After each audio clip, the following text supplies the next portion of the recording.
The ground shook. People screamed and ran through the dusty marketplace of Zerna 4, an alien desert world ruled by fear. Tents fell. Fruit baskets flew. Children cried. Everyone was shouting the same word, Zorak. The sky darkened as the shadow of the beast approached. Towering over every stall, it had thick black scales, claws longer than swords, and red eyes that burned like fire. Its deep growl sent shivers through everyone's bones. Even the guards dropped their weapons and ran, but one man didn't move. He stood still, right in the middle of the path.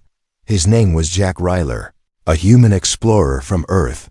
He wore a sand-covered jacket, boots, and had a calm look in his eyes. He watched the monster as it marched toward him. Zorak's claws crushed the stones. Beneath its feet, the alien beast stopped just 10 feet away from Jack. The silence was louder than the screams had been. Everyone hiding behind broken stalls peeked out, expecting blood. But nothing happened. The beast stared at Jack. Jack stared back. Then, a soft whistle came from behind the beast. A girl appeared. She had silver skin and glowing blue tattoos that moved like waves. Her hair was white as snow, and her long black cloak danced in the hot wind. Her eyes were cold. Until she looked at Jack. The girl raised her hand, and the beast lowered its head like an obedient pet. Gasps filled the air. "That's her," someone whispered in fear. "The girl who controls the monster." "She's not a girl, she's a weapon." Jack didn't blink. He slowly walked toward the girl and her beast. The girl narrowed her eyes. She was ready to order Zorak to strike, but the beast didn't move. In fact, it made a low purring sound as Jack stepped closer. He stood right in front of it now. Jack raised his hand. Slowly, everyone watching held their breath. Would the beast bite his arm off? Would it rip him apart? Jack touched its nose. Zorak closed its eyes.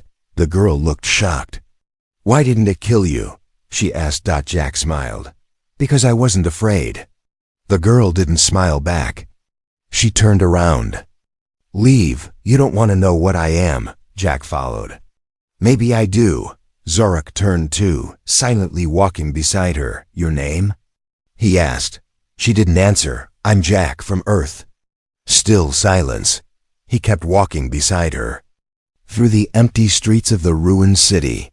"You don't talk much, huh?" The girl finally looked at him. Her voice was soft but strong. "They call me Laisha. I didn't choose the name." "Laisha," Jack repeated. "Nice to meet you." Zorak growled lowly, but not in anger, almost like a warning.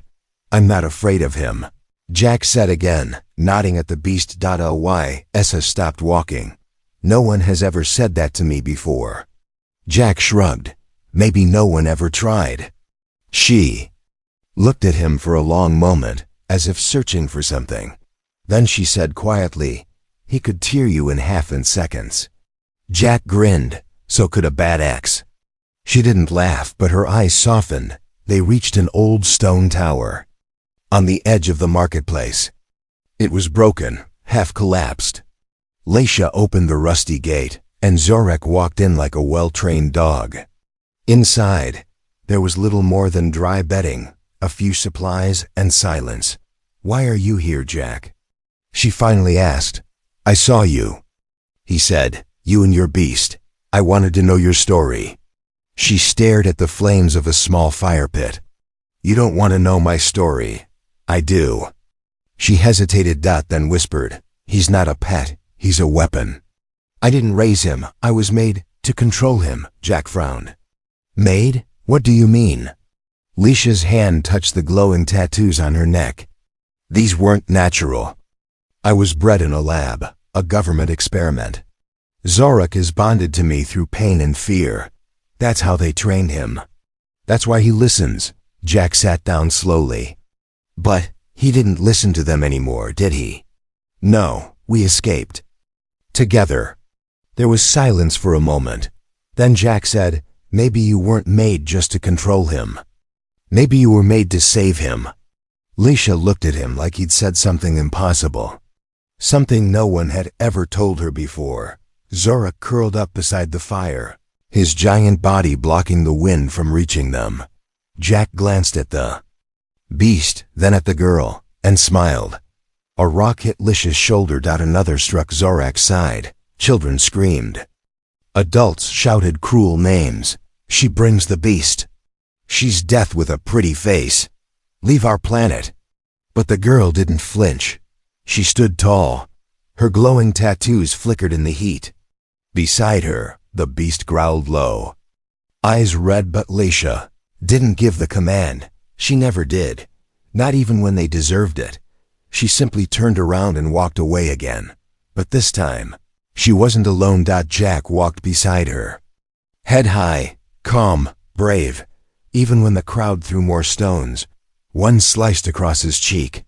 Blood dripped down. Still he walked, because he had made a choice. He stayed. Story continues. The village of Rava never forgot what Zorak had done years ago, before. Lisha broke free from her creators. A full patrol eaten. Buildings crushed. Fires burned for days. No one cared that it wasn't Lisha's fault. No one listened when she said she ran away to protect them. To them, she was cursed. To them, Zorak was the devil. But to Jack, she was something else. Someone misunderstood. Someone lonely. Someone brave enough to carry the weight of a monster and never once ask for sympathy.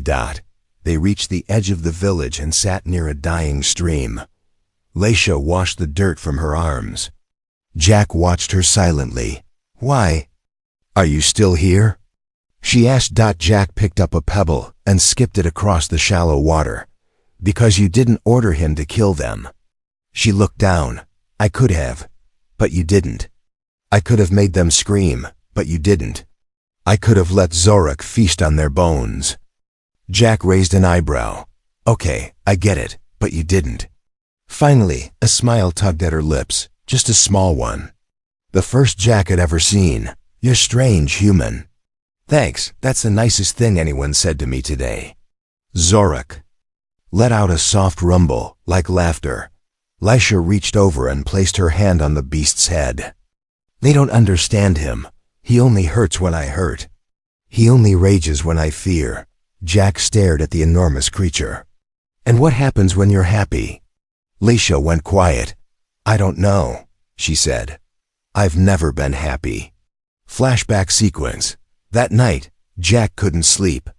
He lay on the floor of the stone tower, listening to the soft breathing of the beast and the quiet wind outside. He thought about the crowd. The anger, the fear, and Lisha's silence. He remembered her face when the rock hit her. Cold, but hurt. Inside, like someone used to being hated. He sat up. She was sitting near the fire, wide awake. Nightmares? He asked. She nodded. Want to talk? No. He moved closer anyway. You know, he said, where I'm from, people fear monsters. Too. But sometimes the real monsters are the ones who look like us. She looked at him, her silver eyes full of hidden storms. You don't fear me? No, he said. You don't fear Zorak? No. Then what do you fear? Jack paused. Being too late, he said quietly, to save someone who didn't know they needed saving. Ending suspense. A sudden sound echoed in the night. Bzzzt click bzzt. Jack jumped to his feet. Lisha stood instantly. Zorak growled, rising with fury. From the sky above, tiny lights appeared, red, blinking. Drones, surveillance bots. Someone had reported them. Someone wanted Lisha captured. Again. Jack grabbed his gear. What are those? Lisha's voice was flat, cold, like ice returning to her veins. They're scouts. For what? She looked him dead in the eye. For something worse. Zorak didn't growl. He didn't move. He just stared at the blinking drone in the sky. And for the first time, Jack saw something terrifying in the beast's eyes. Not rage, not loyalty. Obedience. And it wasn't to allies. Story continues. Lisha grabbed Jack's arm and pulled him behind a broken wall. Don't move. She whispered. Above them, the drone scanned the area with a red light. Zorak stood in the open, completely still. Frozen. As if waiting for a command. Jack whispered, "Why isn't he attacking?" Lisha looked pale. "Because those drones carry a code, a command string." Jack frowned. "I thought you were the only one who could control him." She shook her head. "I was never the only one. Just the first." Flashback begins in Lisha's voice. "I was born inside a lab, Jack, not in a home, not with a family. They called us bonded units. I was 5 when they made me touch the creature's egg. That day, Zorak was born. He grew faster than science could explain. By age 6, I could calm him with a thought. By 7, he had already killed 6 men. But I never wanted to be part of it. They trained me to use fear. They injected fear into me to control him. Zorak didn't love me. He just followed my pain. That's how the bond worked. They made me hurt myself, so he would learn to protect me." Back to present, Jack listened in horror. Lisha's eyes were glassy. "When I escaped the facility, I broke our link. I let him choose, and he stayed with me.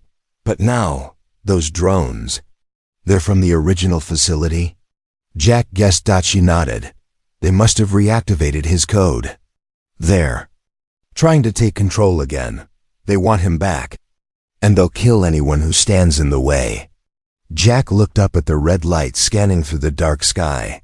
"So what happens if they send more than drones?" Lisha didn't answer. She didn't need to. Meanwhile, inside the hidden lab, cutaway scene. Far away, deep underground on the planet's cold side, a voice spoke through a hologram.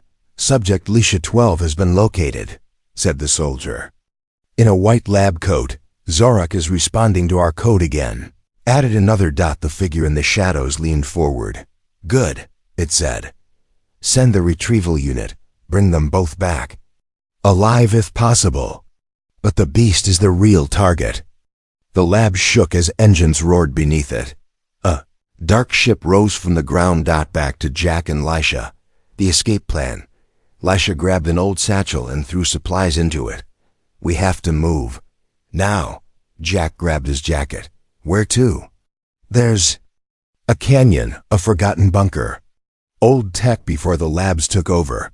I can jam their signal from there." "And Zorak?" he asked. She looked toward the beast. "Zorak stood like a statue. He's fighting it. I can feel it. He's still with me.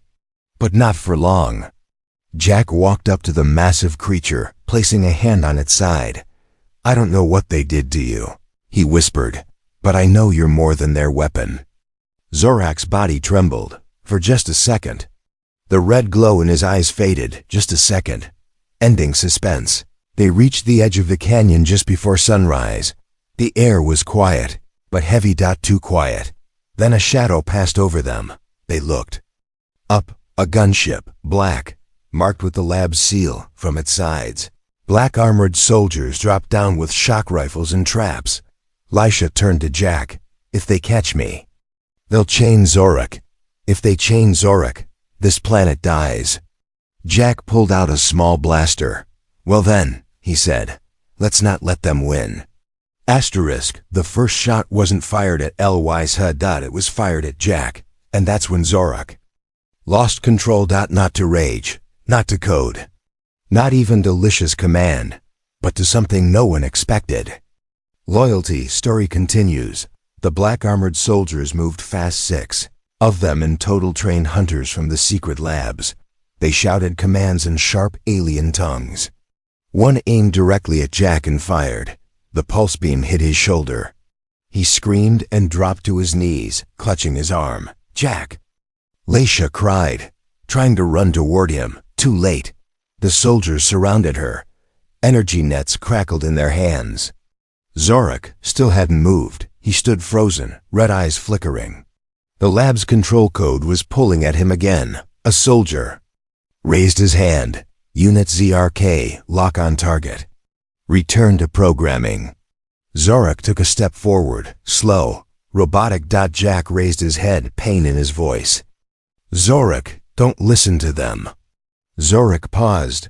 One soldier yelled louder. Execute override. Target the human. Zorak growled. Deep. Angry. Another step forward. Claws glowing. Jack didn't move. He looked into those glowing red eyes and said, with a trembling voice, I'm not afraid of you. I trust you. And something shattered. Zorak roared so loudly the canyon echoed for miles. Chains inside his brain control codes. Implants, obedience locks broke. The beast turned. Not toward Jack, but toward the soldiers. The fight begins. Before they could react, Zorak was in the air. He landed on two soldiers, crushing them under his massive body. Another tried to run. Zorak's tail whipped out, throwing him into a rock wall. Lisha stood, still stunned. This wasn't rage. This wasn't programming. Zorak was choosing to protect. Another soldier shot a net. Zorak caught it in his jaws and ripped it apart like paper. Jack crawled to Lisha, his face pale. He's fighting for you. She shook her head. No, he's fighting for you too. Flashback. Zorak's memory, short and wordless. A touch, Jack's hand on his scales. Voice, calm, honest. A moment of peace Zorak had never known, and in that moment, he made a choice. Back to the battle. The last two soldiers activated energy blades. Zorak didn't wait. He charged, smashing one into the canyon wall. The other fired a shock blast straight at the beast's heart. Zorak grunted, but didn't stop. One. /done. Silence returned. The black gunship above turned away. Retreating. Beaten. Aftermath. Smoke filled the canyon. Zorak stood in the middle. Chest rising and falling, steam rising from his wounds. Jack sat with his back against the rock wall, breathing heavily. Lisha knelt beside him, checking his shoulder. You're lucky that wasn't a kill shot, she whispered. He chuckled. Maybe I am lucky, or maybe Zorak is just a really good friend. Zorak walked up to them slowly and sat down, his giant body curling protectively around both of them. For the first time, Jack reached out and touched Zorak's face again. This time, Zorak leaned into it. Ending suspense, Lisha stared at the sky. The drones were gone. But she didn't relax. This was just a scout team, she said. The lab knows we broke the bond. Jack looked at her, confused. But isn't that good? She stood and shook her head. No, Jack, that means they'll send the real team. Now, Jack frowned. What kind of team? Lisha looked him in the eyes. The kind that doesn't take prisoners. He woke up in chains. His hands were tied above his head. His feet shackled to the floor. Blood dried on his face, and worst of all, Zorak wasn't there. Neither was Elwes. How? Jack was completely alone. Until the door opened. And someone whispered. Coldly, now. Let's see how much pain it takes to call the monster back. Story continues. 3 soldiers stepped inside the dark, metal room. They didn't ask questions. They didn't give names. They just started hitting. Jack gritted his teeth, refusing to scream. But after the third punch, he tasted blood again. Enough, said a calm voice. A man entered the room wearing a lab coat over black armor. His eyes were gray, dead, like he had no soul left. I'm Director Kelv, he said. You're just a human. But the beast likes you. He smiled darkly. And that makes you useful. Jack spat on the floor. If you want Zorak, he'll tear you apart. Oh, I hope so, Kelv replied. Because we've sent your location directly into his bond frequency. Meanwhile, Lisha's pave, she knelt beside Zorak in the canyon. His scales were scarred from the last battle. His chest rose and fell slowly. Then he twitched and growled. Zorak? She whispered. He stood up fast. Nose to the wind. Then he roared. Lisha's heart dropped. The bond signal. Someone had triggered it again. But this time, it wasn't to control Zorak. It was to pull him. Jack. She gasped. Zorak turned to her. For a moment, Their eyes locked, and she saw pain in the beast's soul. And then he ran back to the lab. Jack was barely conscious now. Bruised, weak, still not broken. Director Kelv sat calmly, watching monitors. "You humans are stubborn," he said. "But soon, the beast will come. You think he'll save me?" Jack muttered, "No, he'll destroy you." Kelv smiled. "Good, I want him to." Jack frowned. "Why?" "Because if he comes, we'll finally test the Omega collar." He pulled out a glowing black device. "It kills the bond instantly. Turns the beast into a mindless shell. You're using me as bait." Jack whispered. Kelv leaned close. "Exactly." Back to Lisha. She chased behind Zorak, her boots kicking dust into the wind. Tears streamed from her eyes. "It's a trap! It's a trap!" she cried, but Zorak didn't stop. He COULDN single quotes to dot his bond with Jack wasn't like the old ones. It was stronger. It was real dot, and that made it dangerous. She reached a ridge and saw the lab entrance far ahead, metal gates, lights and armed guards, and Zorak charging straight toward it. "No!" She screamed, but it was too late. The beast slammed through the wall, roaring with thunder. Inside the lab, alarms blare. The beast has breached Sector 7. Soldiers rushed forward with shock rifles, but Zorak didn't slow down. Jack lifted his head just in time to see the wall explode, and the beast crash through. "Zorak!" he shouted. But before they could reunite, Kelv raised the Omega collar. "Now," he said coldly, pressing the button. A blast of blue light shot from the ceiling. Zorak roared in agony, collapsing to the ground. His body shook violently. Jack screamed, "No!" The room filled with flashing lights. Zorak's red eyes faded. He wasn't moving, ending suspense. Kelv turned to Jack. "It's over," he said. But before he could speak another word, something struck the back of his neck. He collapsed. Behind him stood Lisha, her eyes glowing brighter than ever, a stolen shock baton in her hands. She ran to Jack, breaking his chains. Then she fell to her knees beside Zorak. Her voice cracked. "No, please, wake up." She touched his face, tears falling. "I need you. Jack needs you. We're not afraid. And we never gave up on you." And then a twitch, a breath. One eye opened, and it glowed brighter than ever before. Zorak was supposed to be dead. The collar was supposed to shut down his brain, turn him into a puppet, a machine. But what the scientists didn't know was that beasts don't obey forever. Especially not when someone cries for them. Especially not when she cries. Story continues. One eye opened. Then the second. Zorak's body twitched. The lights on the control collar sparked, then died. Director Kelv, still lying on the floor, stared in disbelief. "That's impossible." Zorak stood, his breath steaming. Red eyes blazed, but this time it wasn't just anger. It was something deeper. Fury. Fury. For Jack, fury for Lisha, fury for the pain. He roared so loud that the glass walls shattered. The entire lab trembled. Lisha's power awakens. Beside him, Lisha rose to. Her tattoos glowed like never before. Bright blue spreading across her face and arms. Alarm screamed.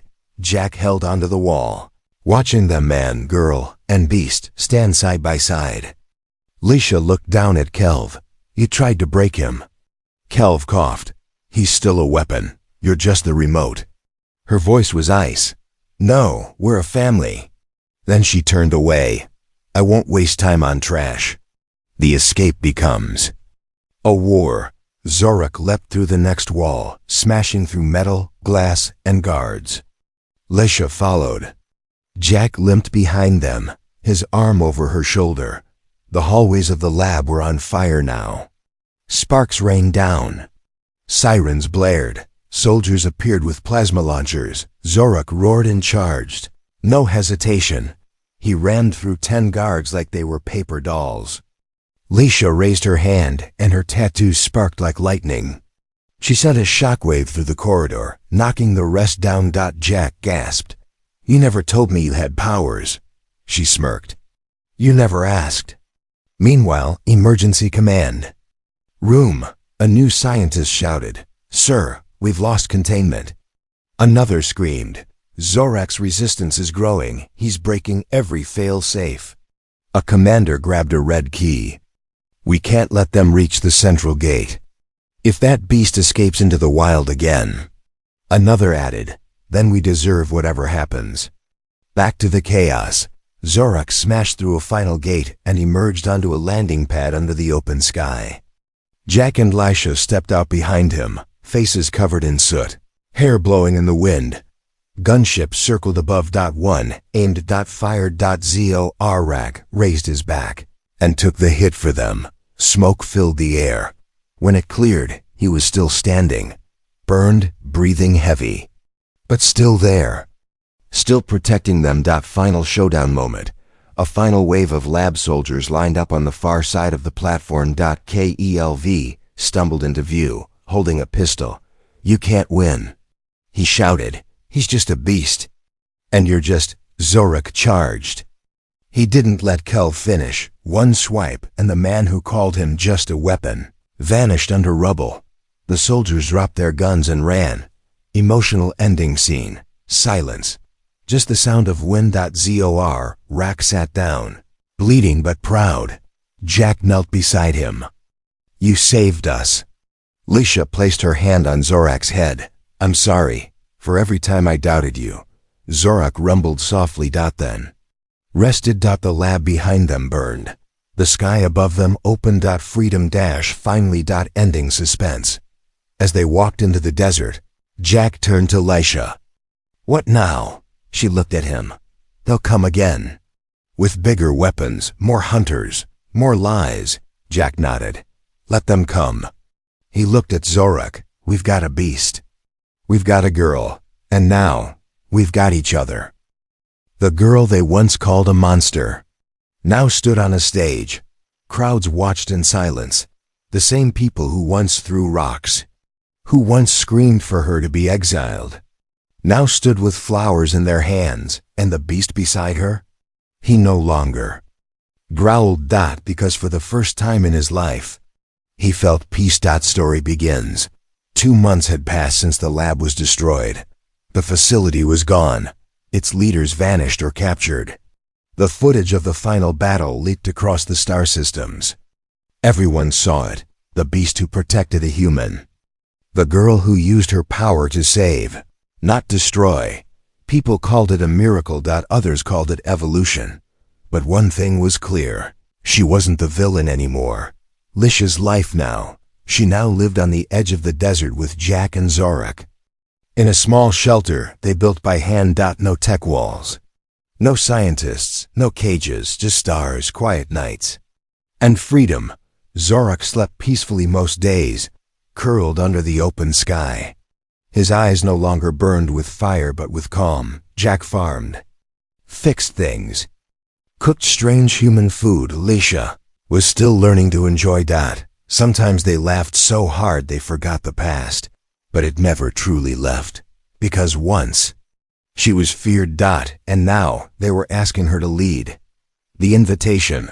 One morning, a hovercraft landed near their home. A diplomat stepped out, shaking nervously as Zorak sniffed him. Message from the Galactic Union, the man stuttered. They request Lisha's presence for peace talks. Jack raised an eyebrow. Peace talks? The diplomat nodded. They want to hear her story.